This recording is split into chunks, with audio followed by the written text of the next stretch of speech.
Okay, तो हम लोग अभी ट्रायंगुलर मैट्रिक्स के बारे में डिस्कस करेंगे। आप सबसे पहले समझे कि ट्रायंगुलर मैट्रिक्स हम लोग इसके बारे में डिस्कस करने वाले हैं। आपको ये जरूर समझें कि ट्रायंगुलर मैट्रिक्स जब भी होगा वो एक स्क्वायर मैट्रिक्स का होगा। सबसे पहला तो ये याद रखिए, वो मैट्रिक्स में रो और कॉलम क्या होगा, इक्वल होगा, तो वो ट्रायंगुलर बन सकते हैं। ठीक है, सबसे पहले तो एक स्क्वायर मैट्रिक्स होगा। और कोई भी स्क्वायर मैट्रिक्स को हम लोग क्या कर सकते हैं, वो मैट्रिक्स को हम लोग तीन पार्ट में उसको हम लोग तोड़ सकते हैं। ठीक है, अगर मान लेते हैं ए कोई स्क्वायर मैट्रिक्स है, ए अगर कोई स्क्वायर मैट्रिक्स है, तो each and every square matrix can be express as the lower triangular upper triangular. हम लोग क्या कर सकते हैं, एक मैट्रिक्स को हम लोग लोअर ट्रायंगुलर अपर ट्रायंगुलर में उसको हम लोग एक्सप्रेस कर सकते हैं। तो आप समझ लें, ये जैसे सपोज ए है, तो ये अगर आपका है जैसे A11, A12, A13 और ये आपका ज़ीरो होगा। यहाँ पे A22, A23 ये ज़ीरो होगा, ये ज़ीरो होगा और ये आपका A33 होगा। ठीक है, तो आप इसको हम लोग क्या कहेंगे, इसको हम लोग कहेंगे अपर ट्रायंगुलर मैट्रिक्स। क्या कहेंगे इसको, UTM। इसको कहेंगे अपर ट्रायंगुलर मैट्रिक्स यानी UTM। इसको आप लिख लें, upper triangular matrix, upper triangular matrix. और इस मैट्रिक्स का जो ये वाला पार्ट होगा उसको हम लोग कहते हैं क्या, प्रिंसिपल डायगोनल। ये क्या है, प्रिंसिपल डायगोनल। ठीक है, इसको हम लोग कहेंगे प्रिंसिपल डायगोनल। ये आपका प्रिंसिपल डायगोनल। आप देखिए, अगर इसका डिफाइन अगर खोज रहे हैं तो आप इसका डिफाइन क्या लिखेंगे, एक मतलब a square matrix in which elements below the principal diagonal all zero. मतलब अगर कोई मैट्रिक्स में प्रिंसिपल डायगोनल के नीचे का सारा एलिमेंट क्या, सारा नंबर्स क्यों हो, क्या हो, ज़ीरो हो, तो उस तरह के मैट्रिक्स को हम लोग क्या कहेंगे, अपर ट्रायंगुलर मैट्रिक्स कहेंगे। आप लिख सकते हैं आ स्क्वायर मैट्रिक्स। ठीक है, कोई एक ऐसा square matrix in which all the elements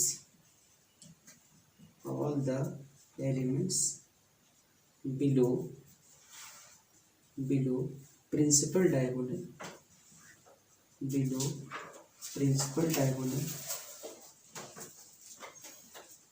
are zero।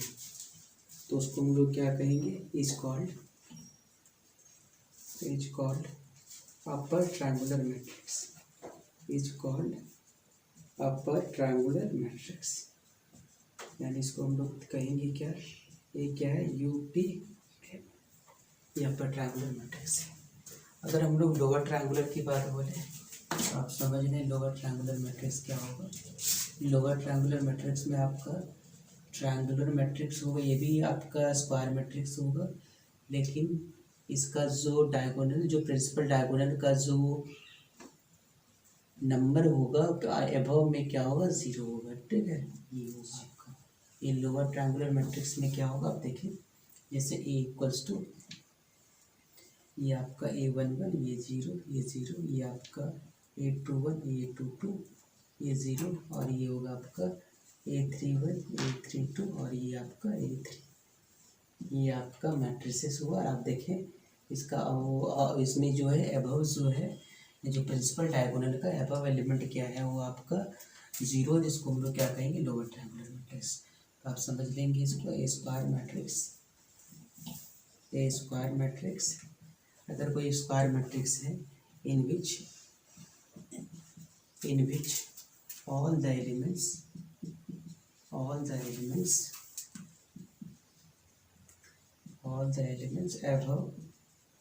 above principal diagonal, sorry below, sorry ठीक है, above principal diagonal are zero is called, उसको हम लोग कहेंगे क्या, लोअर ट्रायंगुलर मैट्रिक्स। उसको हम लोग क्या कहेंगे, लोअर ट्रायंगुलर मैट्रिक्स कहेंगे। ये आप याद रखेंगे। तो ये हम लोग LTM कहेंगे, क्या कहेंगे, LTM, लोअर ट्रायंगुलर मैट्रिक्स। अब हम लोग यहाँ पे समझेंगे, अगर आपका कितना ही बड़ा हो ये हो, तो आपको ये समझना है जरूर कि इसका जो वैल्यू होगा आपका, जैसे अगर ये सेकेंड ऑर्डर का है आपका, तो ये हो जाएगा आपका A11 होगा, A21 होगा, और ये आपका A22 होगा, ये आपका 0 होगा। तो ये आपका LTM होगा, लोअर ट्रायंगुलर मैट्रिक्स होगा सेकेंड ऑर्डर का, मतलब 2 × 2 ऑर्डर का। और अगर ऐसा लिखते हैं इसको A11 A12 और ये लिखते हैं 0 और ये लिखें A22, तो ये जो है आपका क्या होगा, अपर ट्रायंगुलर मैट्रिक्स यानी UTM ये होगा आपका। अब हम लोग इसका रिजल्ट के बारे में हम लोग समझेंगे कि इसका रिजल्ट क्या होता है, वो हम लोग रिजल्ट के बारे में हम लोग समझेंगे इसमें। ओके, तो हम लोग नेक्स्ट पढ़ रहे हैं रिजल्ट्स ऑन, बोले रिजल्ट्स ऑन ट्रायंगुलर मैट्रिक्स। किसका जो कुछ रिजल्ट होता है वो हम आपको बताते हैं। पहले ट्रायंगुलर मैट्रिक्स, सबसे पहला तो याद रखेंगे कोई भी स्क्वायर मैट्रिक्स को, N E square matrix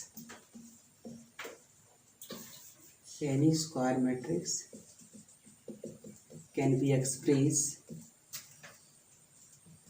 be expressed as the sum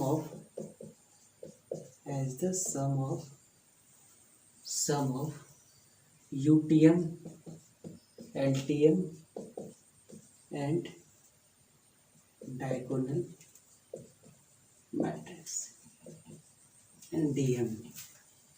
इसका मतलब होगा कोई मैट्रिक्स है, उस मैट्रिक्स को हम लोग कैसे लिख सकते हैं, स्क्वायर मैट्रिक्स है अगर कोई, तो उसको हम लोग क्या लिख सकते हैं, उसको LTM में लिखेंगे, lower triangular matrix, plus diagonal matrix, plus क्या होगा, अपर ट्रायंगुलर मैट्रिक्स। हम लोग उसको लिख सकते हैं, मैट्रिक्स को हम लोग इस फॉर्म में लिख सकते हैं। जैसे देखिए आप, एक मैट्रिक्स को हम लेते हैं यहाँ पे, एक स्क्वायर मैट्रिक्स को लेते हैं 7 8 4 3, इसको हम लोग लिखते हैं सारे मैट्रिक्स के फॉर्म में। तो आप देखिए यहाँ पे क्या होगा, इस मैट्रिक्स का जो वैल्यू आएगा आपका, वो क्या क्या आएगा देखिए आप। सबसे पहले इसको ऐसा लिख सकते हैं हम लोग 7 8 3 0, ये आपका कैसा मैट्रिक्स होगा आपका, इस मैट्रिक्स को हम लोग कहेंगे लोअर ट्रायंगुलर मैट्रिक्स। नेक्स्ट इसका जो है डायगोनल वाला पार्ट ये होगा 7 0 0, ये होगा, इसको हम लोग कहते हैं प्रिंसिपल डायगोनल। और नेक्स्ट में जो होगा अपर ट्रायंगुलर में होगा आपका 7 4 3 0। ये आप जोड़ के ना देखें इसको, क्योंकि आपको हम ये बताए कि हमको एक्सप्रेस कर सकते हैं, ठीक है, एक्सप्रेस एज द सम, ठीक है, उसको हम लोग एक्सप्रेस कर सकते हैं, ठीक है। इसका सम तो यहाँ पे नहीं, सारे को जोड़ के एक नया मैट्रिक्स आ जाएगा, तो उसको हम लोग ऐसा लिख सकते हैं। इस मैट्रिक्स को हम लोग क्या कहेंगे, LTM कहेंगे, इस मैट्रिक्स को हम लोग TM कहेंगे, और इस मैट्रिक्स को हम लोग कहेंगे UTM। मतलब ये इससे फॉर्मेशन हो सकता है, एक स्क्वायर मैट्रिक्स से ये सारी चीज़ बन सकता है। जैसे आप देखेंगे नेक्स्ट, अगर एक कोई स्क्वायर मैट्रिक्स है, अगर इस फॉर्म में है 3 5 7 4 2 1 7 8 3, तो यहाँ पे जो मैट्रिक्स हो जाएगा वो क्या हो जाएगा आपका, ये जो मैट्रिक्स होगा वो क्या हो जाएगा आपका, इसको हम लोग एक्सप्रेस करना चाहें तो 3 5 7 क्या होगा 1 3 2 0 0 0, ये आपका आ गया। इसको ऐसा लिख सकते हैं, फिर इसको हम लोग ऐसा भी लिख सकते हैं, इसको 3 2 8 3 2 8 एक्सप्रेस कर रहे हैं हम लोग, 0 फिर 0 फिर होगा 0 0 0, ये होगा। और फिर हम लोग उसको अपर ट्रायंगुलर में भी लिख सकते हैं, तो अपर ट्रायंगुलर में क्या होगा 3 4 7, और फिर क्या होगा 2 8 0, सॉरी यहाँ पे 8 है, यहाँ 3 है, यहाँ 0 है, यहाँ 0 यहाँ 0। इस तरह करके हम लोग एक्सप्रेस कर सकते हैं मैट्रिसेस को। हम लोग मतलब उसको UTM लिख सकते हैं, मतलब ये जो पार्ट होगा आपका वो क्या होगा, डायगोनल का पार्ट होता है, बाकी नीचे जो उधर से लेंगे तो आपका होगा लोअर ट्रायंगुलर मैट्रिक्स होगा, फिर क्या होगा अपर ट्रायंगुलर मैट्रिक्स होगा। तो नेक्स्ट केस में हम लोग देखते हैं केस नंबर 2 इसका। तो केस नंबर 2 इसका हम लिखते हैं आपका रिजल्ट नंबर 2। तो रिजल्ट नंबर 2 में यहाँ पे लिख देते हैं आपका रिजल्ट नंबर 2 में याद रखना है, अगर आपका आज यहाँ से करैक्टरिस्टिक्स इक्वेशन निकालना है तो करैक्टरिस्टिक्स इक्वेशन जो होगा 4 2 × 2 मैट्रिक्स का 4 2 × 2 यहाँ पे लिख देते हैं करैक्टरिस्टिक्स इक्वेशन 4 2 × 2 ऑर्डर का जो होगा वो क्या होगा lambda square minus trace A into lambda plus determinant है। ये हम बता रहे हैं ये क्या होता है ट्रेस। और नेक्स्ट अगर हम लोग लेंगे 4 3 × 3 मैट्रिक्स का, अगर 3 × 3 मैट्रिक्स का लेंगे तो हो जाएगा यहाँ पे लेमडा क्यूब होगा माइनस जो होगा वो क्या होगा ट्रेस होगा lambda cube minus trace A into lambda square plus plus होगा, प्लस में क्या होगा आपका ये जो इसका माइनस होगा A11 होगा A22 होगा A33 होगा, ये हो जाएगा आपका क्या होगा लेमडा होगा। और प्लस जो होगा इसका सॉरी ये प्लस हुआ माइनस हुआ फिर प्लस फिर होगा आपका प्लस के बाद जो होगा आपका माइनस होगा फिर प्लस के बाद जो होगा माइनस, यहाँ पे आप माइनस देखेंगे क्योंकि यहाँ पर अल्टरनेटिंग में टर्म्स में प्लस माइनस होता है, प्लस माइनस यहाँ प्लस था माइनस प्लस फिर माइनस तो हो जाएगा डिटर्मिनेंट। तो ये आपका इस तरह करके आप इसका करैक्टरिस्टिक्स इक्वेशन निकाल सकते हैं आप। अगर ये जो है अगर आपका एस मतलब कुछ भी इसका अगर मान लेते हैं कि अगर n × n ऑर्डर का दिया हुआ है, ठीक है, कुछ हम लोग को दिया नहीं है, n × n ऑर्डर का दिया हुआ है स्क्वायर मैट्रिक्स, तो यहाँ से जो हम लोग को वैल्यू जो आएगा वो क्या आएगा आपका lambda two the power n, ठीक है, lambda two the power n minus lambda two the power n minus S1 lambda two the power n minus 1 होगा प्लस जो होगा S2 lambda two the power n minus 2 होगा, फिर क्या होगा S3, ठीक है। तो इस तरह करके बढ़ते चलेगा आपका, इस तरह करके आप बढ़ाते चलेंगे इसको तो ये वैल्यू आपका आते चलेगा, ठीक है। और ये जो है ये जो वैल्यू होगा आपका Sn जो होगा आपका S1 S2 S3 जो लिखेंगे हम लोग वो क्या होगा सम ऑफ प्रिंसिपल माइनस होगा, ठीक है, ये सम होगा इसका सम ऑफ प्रिंसिपल माइनस ऑफ की ऑर्डर का होगा। तो ये सारी चीज़ इसका रिजल्ट नंबर 2। अब रिजल्ट नंबर 3 देखें इसका, रिजल्ट नंबर 3 में क्या होगा इसका,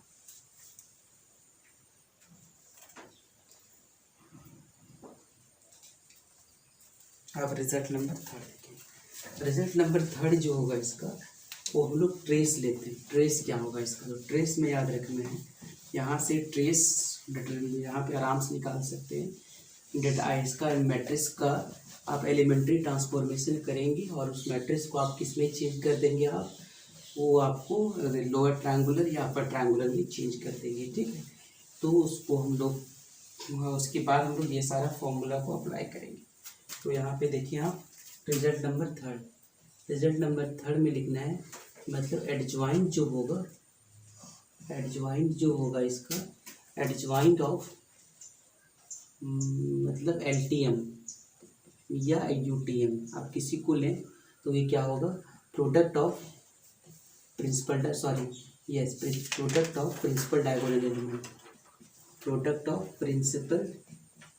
डायगोनल एलिमेंट ये होगा उसका, ठीक है। अगर उसका ट्रेस निकालेंगे तो ट्रेस जो होगा वो क्या होगा, इसका चौथा रिजल्ट हम बताते हैं। ट्रेस जो होगा इसका वो क्या होगा, ट्रेस मतलब हो गया सम ऑफ प्रिंसिपल डायगोनल एलिमेंट। इसमें क्या होगा उसका सम होगा सम ऑफ प्रिंसिपल डायगोनल एलिमेंट ये होगा आपका, वो ट्रेस निकलेगा। नंबर 5 जो रैंक होगा रैंक ऑफ UTM या ट्रायंगुलर मैट्रिक्स का बोले ये रैंक ऑफ ट्रायंगुलर मैट्रिक्स जो होगा वो क्या होगा, वो आपका उसका ऑर्डर का इक्वल होगा। मतलब हो सकता है अगर n × n का ऑर्डर का होगा तो n होगा, ठीक है। जो ऑर्डर का होगा जैसे 3 × 3 होगा 3 होगा, जो भी होगा 4 × 4 होगा तो 4 होगा, ठीक। नंबर 6 इसका रिजल्ट जो इसका आइजन वैल्यू जो होगा उसको वो जो होगा आपका आइजन वैल्यू जो होगा वो प्रिंसिपल डायगोनल एलिमेंट होगा। Principal diagonal element, principal diagonal element, ये चीज़ समझेंगे। अगर आइजन वैल्यू जो है और आइजन वैल्यू का जो कलेक्शन होता है उसको हम लोग आइजन स्पेस कहते हैं। आइजन स्पेस जो होगा collection of eigen value, collection of eigen value, collection को हम लोग क्या कहेंगे, आइजन स्पेस कहेंगे। और अगर और एक आपका कॉन्सेप्ट होता है डायगोनलाइजेबल होगा कि नहीं होगा मैट्रिक्स। तो मैट्रिक्स डायगोनलाइजेबल मैट्रिक्स करने का मतलब सेंस हो गया कि सारा आइजन वैल्यू डिफरेंट हो, जो भी इसका डिफरेंट आइजन वैल्यू हो। तो अगर वो किसी मैट्रिक्स का आइजन वैल्यू डिफरेंट हो जाए, डिफरेंट आइजन वैल्यू हो जाए, तो समझ जाएंगे कि वो जो होगा वो डायगोनलाइजेबल मैट्रिक्स होगा। तो इतना चीज़ याद रखेंगे, ये सारा सब इम्पॉर्टेंट होता है। लेकिन सबसे इससे भी इम्पॉर्टेंट रिजल्ट ये है कि आप एलिमेंट्री ट्रांसफॉर्मेशन में चेंज करना, एलिमेंट्री ट्रांसफॉर्मेशन से चेंज करना उसको। जब तक एलिमेंट्री ट्रांसफॉर्मेशन नहीं करेंगे तब तक वो आपका ये इक्वल टू दिया हुआ है, कोई एक मैट्रिक्स दिया हुआ है, ये आपका दिया हुआ है 1 4 5 0 7 3 0 0 2, ये आपका 3x3 मैट्रिक्स का है। तो आप इसको समझ सकते हैं, ये जो मैट्रिक्स है वो कैसा है, अपर ट्रायंगुलर मैट्रिक्स है, UTM है, अपर ट्रायंगुलर मैट्रिक्स। और जो भी अपर ट्रायंगुलर मैट्रिक्स होता है, तो आप यहाँ से अगर बोलेंगे कि इसका जो डिटर्मिनेंट होगा, इस मैट्रिक्स का डिटर्मिनेंट क्या होगा, सारा जो होगा एलिमेंट को मल्टीप्लाई करें, 1 + 7 + 1 + 7 × 2 इक्वल्स टू क्या आ जाएगा, 14 आ जाएगा। पहला आ गया इसका। नेक्स्ट इसका अगर लोग ट्रेस निकालें, trace of A equals to निकालें, तो ट्रेस निकालने के लिए क्या करेंगे, सारे को जोड़ते हैं, तो 1 + 7 + 2 7 2 9 10, ये इसका ट्रेस निकल गया। इस मैट्रिक्स का जो रैंक होगा, उस मैट्रिक्स का जो रैंक होगा वो रैंक क्या होगा इसका, इक्वल टू n मतलब यहाँ पे 3 है। इसका जो है आइजन वैल्यू होगा, आइजन वैल्यू क्या होगा इसका बताएंगे। इसका आइजन वैल्यू जो होगा वो क्या होगा आपका 1 होगा, 7 होगा, 2 होगा। इसका जो आइजन स्पेस होगा, आइजन स्पेस मतलब ई लेमडा इक्वल्स टू जो होगा वो क्या होगा 1 7 2, ये कलेक्शन जो होगा वो आइजन स्पेस का होगा। अब इसका डायगोनलाइजेबल है मैट्रिक्स, क्यों मैट्रिक्स डायगोनलाइजेबल कौन है, क्यों है आप देखेंगे, क्योंकि मैट्रिक्स का अलग अलग जो है आइजन वैल्यू आया। पहला आइजन वैल्यू 1 आया है, दूसरा 7 आया और ये 2 आया। ये आपका आइजन, ये मैट्रिक्स क्या होगा, डायगोनल मैट्रिक्स है, ठीक है। यस, क्योंकि अलग अलग इसका आप ये आया सबसे। ये तो आपको हम बताए, आपको एग्जांपल देखें। अब क्वेश्चन ये है कि आपको इस मैट्रिक्स में चेंज करना है। अगर आपको मैट्रिक्स दिया हुआ है तो अगर आप उसको एलिमेंट्री ट्रांसफॉर्मेशन अप्लाई करते हैं और इस मैट्रिक्स में चेंज कर लेते तो ये सारा आपको आराम से बन जाएगा। आइजन वेक्टर भी इसका बन जाएगा, बहुत आसान से आइजन वेक्टर भी इसका निकल जाता है। तो आपको इस चीज़ को समझना है, ठीक है। एक मैट्रिक्स है 1 - 3 3, 1 - 3 3, उसके बाद है 3 - 5 3, 3 - 5 और 3, और नेक्स्ट जो है 6 - 6 4, 6 - 6 और 4। ये आपका मैट्रिक्स दिया हुआ, ठीक है। अब इस मैट्रिक्स को आपको क्या करना है, सारा निकालना है, मतलब रैंक निकालना, आइजन वैल्यू निकालना है। अभी आइजन वेक्टर नहीं बता रहे आपको, आइजन वेक्टर बताएंगे आपको। सबसे आइजन वैल्यू निकालेंगे, रैंक निकालेंगे, डिटरमिनेंट निकालेंगे, ये सारा चीज़ें निकालेंगे। तो सबसे पहले इसको आप लोअर ट्रायंगुलर मैट्रिक्स में करें या अपर में करेंगे। तो लोअर ट्रायंगुलर मैट्रिक्स के लिए हम लोग को ये सारा टर्म 0 चाहिए, तो आप सारे टर्म्स को 0 करेंगे। कैसे 0 करेंगे, देखिए आप इसको 3 से मल्टीप्लाई करेंगे तो यहाँ पे हो जाएगा R2 = क्या हो जाएगा, R2 - 3 R1, ये हो जाएगा। और R3 जो होगा वो क्या होगा, R3 - 6 R1। 6 है तो 6 से मल्टीप्लाई करें, 3 है तो 3 से मल्टीप्लाई करेंगे। तो देखिए ये मैट्रिक्स कितना हो जाएगा आपका, ये तो एज इट इज होगा 1 - 3 3 होगा। अब यहाँ से इसको चेंज करेंगे, तो इसको अगर 3 से हम लोग मल्टीप्लाई करेंगे तो हो जाएगा 3, और 3 में 3 जाएगा 0। इसको 3 से इसको मल्टीप्लाई करेंगे तो होगा -5 + 15, 3 से मल्टीप्लाई किए हैं, 3 3 = 9, तो -5 + 9 मतलब 4 हो जाएगा, और 3 3 = 9, 3 में 9 को सबस्टेट करेंगे तो हो जाएगा -6, ये होगा। फिर हम लोग ये आ जाएगा 0 हो जाएगा, और 6 3 = 18 आएगा आपका, 6 3 = 18 आएगा, -6 + 18 मतलब 12 आ जाएगा यहाँ पे। अगला हो जाएगा अगर वो 3 से मल्टीप्लाई करेंगे, सॉरी इसको हम लोग 6 से मल्टीप्लाई किए हैं तो 6 3 ज़ा 18, तो 6 3 ज़ा 18, 4 में 18 को घटाएंगे तो 4 में 18 को घटाएंगे कितना होगा -14, ये आपका निकला। अब हम लोग को यहाँ पे जीरो करना है, सिर्फ हम लोग को यहाँ पे जीरो करना है। तो जीरो करने के लिए क्या करेंगे, इसको इस जगह जीरो करेंगे हम लोग। तो ये जीरो कैसे होगा हम लोग को देखेंगे। ये हम लोग को R2 को क्या ऑपरेशन करेंगे, R2 इक्वल्स टू क्या होगा, R2 इक्वल्स टू जो होगा, सॉरी R3 इक्वल्स टू जो होगा क्या होगा, R3 माइनस R4 3R2 ये होगा। तो यहाँ पे देखिए ये मैट्रिक्स क्या चेंज हो जाएगा आपका, ये होगा -1 -3 और ये होगा 3, ये 0 होगा, ये 4 होगा, ये क्या होगा -6 होगा। अब इस मैट्रिक्स को हम लोग क्या करते हैं, इस मैट्रिक्स को हम लोग क्या कर लेंगे, यहाँ पे ये आपका क्या 0 है और ये मैट्रिक्स को हम लोग 3 से मल्टीप्लाई करेंगे। तो अगर मल्टीप्लाई करेंगे तो कितना होगा, ये 0 हो जाएगा आपका। और इसको हम लोग 3 से मल्टीप्लाई करेंगे, 3 6 ज़ा 18 होगा, -14 में 18 को घटाएंगे +18 हो जाएगा आपका। तो 14 + 18 मतलब होगा आपका 4, यहाँ पे क्या हो जाएगा 4 आ गया। ये आपका वैल्यू निकल चुका है, ये आपका ट्रायंगुलर मैट्रिक्स आ गया। आपको पता होगा ट्रायंगुलर मैट्रिक्स में जो है इसका रैंक और सारा चीज़ निकाल सकते हैं आप, सारा इसका निकाल लें आप। लेकिन इसके पहले जो है आप इसको इस चीज़ को आप इसको 1 कर सकते हैं हम लोग, इसको 2 से डिवाइड कर सकते हैं। एक चीज़ हम और ऑपरेशन कर लेते हैं यहाँ पे। तो अगर हम लोग इसको ऑपरेशन करेंगे, क्या कर रहे हैं हमें R2 को डिवाइड कर, आपको क्या करना है, सारा मैट्रिक्स का इसका डिटर्मिनेंट तो आपको देख लीजिए कितना होगा 16, तो इसको मल्टीप्लाई करें, इसका डिटर्मिनेंट भी 16 होगा, 1 × 4 मतलब कितना होगा 16। इसका रैंक कितना होगा, रैंक जो होगा इसका 3 होगा। इसका आइजन वैल्यू कितना होगा, आइजन वैल्यू जो होगा, आइजन वैल्यू कितना हो जाएगा 1 होगा, 4 होगा। ट्रेस कितना होगा, ट्रेस जो होगा वो क्या होगा 1 + 4 होगा, 4 4 8 + 9 होगा। उसके बाद जो है डिटर्मिनेंट जो होगा, डिटर्मिनेंट हो गया, ट्रेस हो गया। उसके बाद जो है इसका आइजन, इसका जो है अगर आप निकालेंगे इसका कैरेक्टरिस्टिक इक्वेशन भी इसका निकाल सकते हैं आप, इसका कैरेक्टरिस्टिक इक्वेशन भी इसका निकाल। जब आइजन वैल्यू निकल गया आपका 1 4 4 हो गया, तो ये नॉट डायगोनलाइजेबल होगा क्योंकि दोनों दो आइजन वैल्यू सेम है, अलग अलग नहीं है। तो नॉट डायगोनलाइजेबल मैट्रिक्स नहीं है ये डायगोनलाइजेबल मैट्रिक्स नहीं है, ठीक है, ये चीज़ ध्यान देंगे। एंड नेक्स्ट जो है डायगोनलाइजेबल मैट्रिक्स नहीं है, इसका जो होगा आइजन वैल्यू, इसका आइजन वैल्यू सॉरी इसका जो कैरेक्टरिस्टिक इक्वेशन जो होगा आपको हम बताए थे, इसका जो कैरेक्टरिस्टिक इक्वेशन होगा वो क्या होगा, λ³ -3 इंटू ट्रेस A